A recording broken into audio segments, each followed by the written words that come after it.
the 2014 effort to West Africa.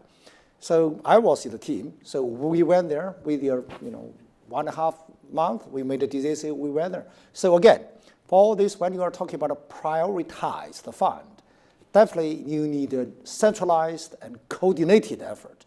Otherwise, the money will disperse somewhere. So you would envision some kind of centralizing the UN system? Are you thinking? No, I'm not saying the system because we are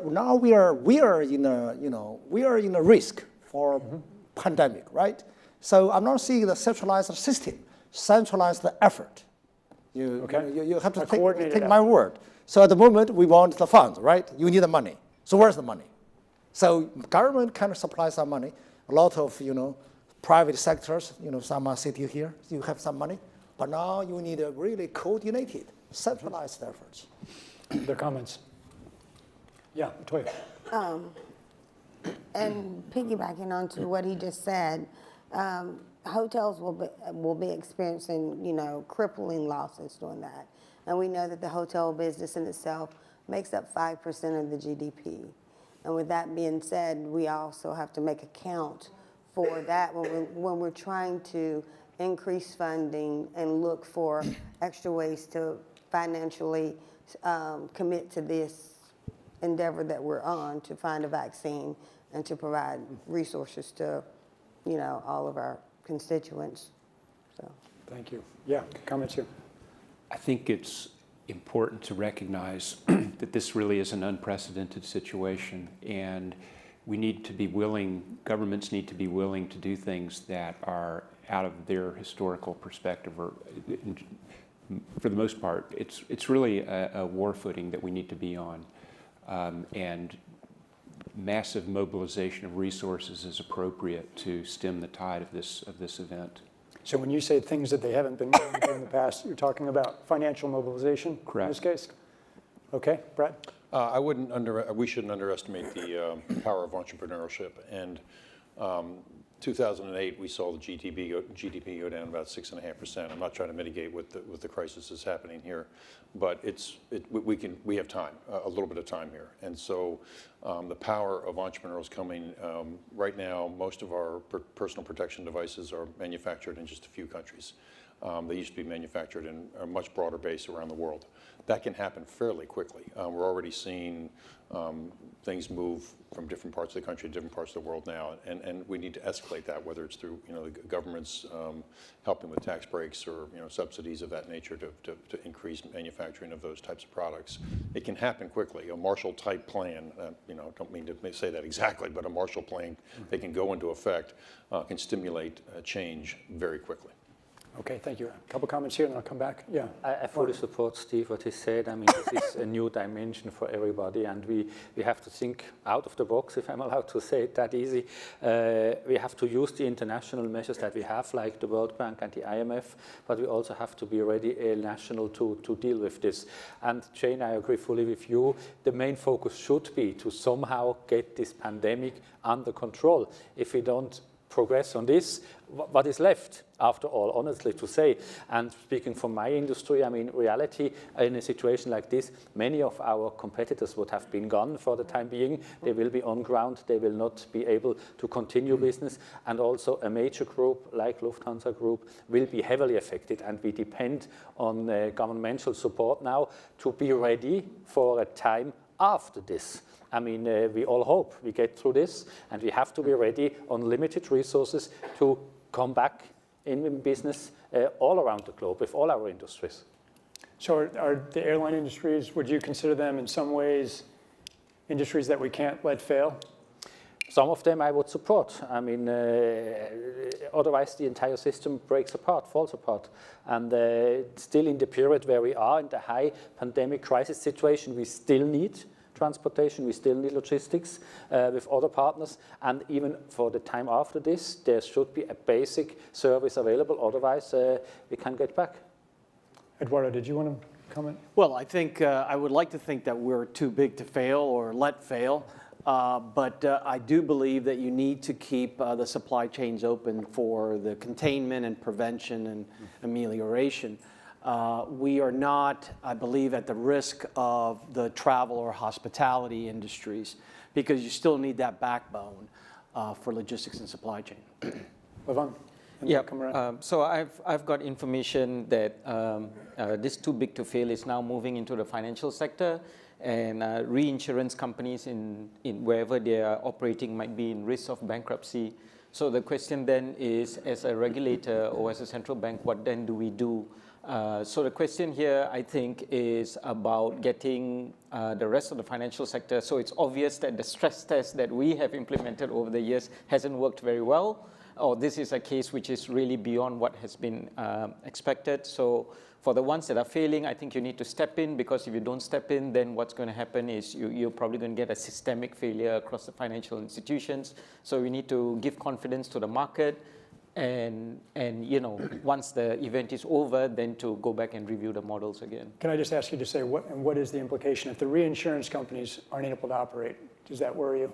Yeah, definitely, you know, because this is a global market. So if the one reinsurer falls in one country, what does it mean across the globe that it's occupying in? And one of the issues here is then, does that reinsurer pull back all its funds to the head office? Okay. And then the other countries then have an issue. Avril? Thanks. So I've been told that some governments have now fallen and that others are teetering, and that there's widespread social unrest, and governments are asking for emergency aid to stabilize their economies. And I think this highlights, from my perspective, there's the existing need for funding that relates to essentially the stabilization of government so that they can continue to provide services, which frankly still contributes to the point that Jane made, which is that we need to prioritize bringing the pandemic under control. And if those governments fail, that will actually make it much harder for us to do that as we're moving forward. I think in addition to that, there's likely to be significant amount of other forms of security unrest, essentially, that can be concerning.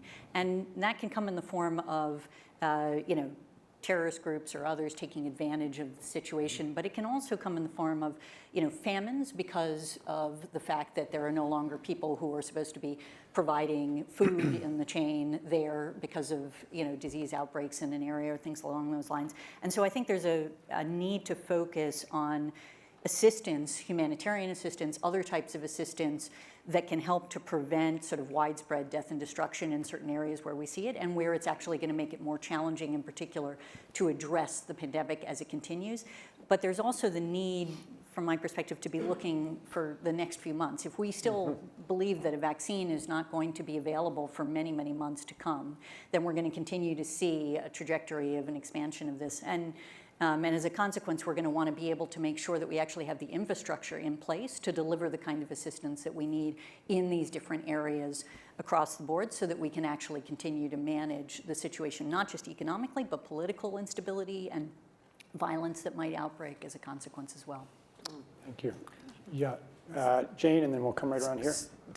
My staff have rightly reminded me that, particularly depending on the kind of finance mechanisms that you put in place, there will be issues for particularly low to middle income countries, concerns based on history about what that implies for those countries going forward. So I think the search for liquidity and the search for financing mechanisms that give people collectively confidence, and acknowledging that governments that are unstable or are politically vulnerable will find that even difficult to participate in a conversation. I do think the engagement of finance ministers and the big global mechanisms, but including the private sector and the banks, will be important. When we went through the GFC, it did require a very significant collective effort to maintain liquidity and to actually keep some of our big financial institutions afloat. This would be the same. And if this is the rolling new normal, sometimes delaying spread so you can actually keep confidence in your institutions and keep your economy moving, albeit at a sluggish rate, will be a really important part of the agenda, I think. Sophia? Thank you. And just an update that UN leadership has now put out a statement that it views the health and this pandemic as a health and humanitarian crisis. And I note the point that Tim was saying earlier about the healthy tension between lives and livelihood, and that the UN agencies are now calling for the establishment of a pandemic-related trust fund and calling for contributions. I wanted to say that if we're now heading into the situation where governments are falling and you're having political instability, that if you end up then going into the other spectrum of conflict, then that's also going to compound the effects and also much more costly in the response. Chris? Yeah, thanks, Tom. A couple of points to make. I think, this is going to take unprecedented effort to raise additional resources, but I think what resources we have to prioritize public health. It's a little bit like first aid. You have to stop the bleeding. A month ago, we predicted there might be another 1 million cases. That came true. If these projections are true, there are 32 million cases in 3 months. The need for governments, industries, companies is going to outstrip any possibility of our mobilizing the resources. We can't keep up with the shape of that curve, so we have to stop this pandemic, and that's where we put our first amount of money. What do we have to do to make sure we're doing everything we can to stop the growth of this pandemic? Then, assuming there's some resources left over, we have to think about who are our critical partners. And the companies that will be our best partners of this are the companies who have been thinking about this ahead of time, who were prepared, who had redundancies and plans for their supply chains. They're going to be our strongest partners. So we are going to have to help work through public-private partnerships to support companies, but not all companies. The ones that are critical to sustaining that global supply chain, keeping commodities, people, food, other essential things to sustain the stability that we need to prevent governments from faltering, et cetera. So we're going to need much more specific information, and we're going to need a lot of that information to come from the industry itself. I think a complicating factor, I think, that goes to advancing understanding in the public marketplace also is impacted by the fact that the investor community is not discerning properly from misinformation and disinformation. And so to your point about public-private, it also is incumbent, I think, to ensure that everybody's advancing genuine understanding of the spread of the epidemic and the efforts being made to mitigate it. Because the investment community needs to be a part of this as well in terms of the role they play in the financial markets. Tim, and then Hasti. 2 points. First, our country directors at the World Bank are sort of reporting in that there's quite a bit of unethical activity with respect to tying emergency loans on a bilateral basis to longer-term conditions related to access to natural resources in low-income countries, which could indeed compromise the economic viability of these countries moving forward. So there is an issue related to making sure that the emergency doesn't facilitate worst practice or unethical practice in terms of financing. Secondly, I think part of what will stimulate the mobilization of resources, not only having a sense of the cost, but what the return on investment would be if we actually made it over this. And so I think one critical piece is we need to project out, recognizing various scenarios of when we're going to get on top of this. The world's population is finite. We know it's doubling, at this rate, exponential. We'll get to global coverage of this soon enough with some sense of cost scenario. And if we could project what a sufficient investment in best buys would get us in terms of minimizing not only the costs going into this, but also the accelerated uptake of the recovery, then I think that would be helpful in getting investor confidence. Is that something the World Bank could do, this kind of projection, or is that going to require We do this with incredible scientific accuracy to 0.001%. So yes, it is the sort of thing that the bank could do, and really focusing on projecting to that medium-term set of outcomes where you can begin to look at the ROI. Hasti. I think as we talk about prioritization of funding, as someone who worked in a hospital before during the Ebola crisis, when so much of the funding for the hospitals go towards combating this specific disease, we can't forget that there are going to be patients that are impacted by other diseases who would have otherwise lived, received the care they needed. They would be in the ICUs that they need to be in. And with those hospitals inundated with these specific patient cases, we can't forget to help them first and foremost to be able to stop not just this disease, but all the others that are impacting patients. Yeah. Other comments? Yeah, Adrian and then Steve.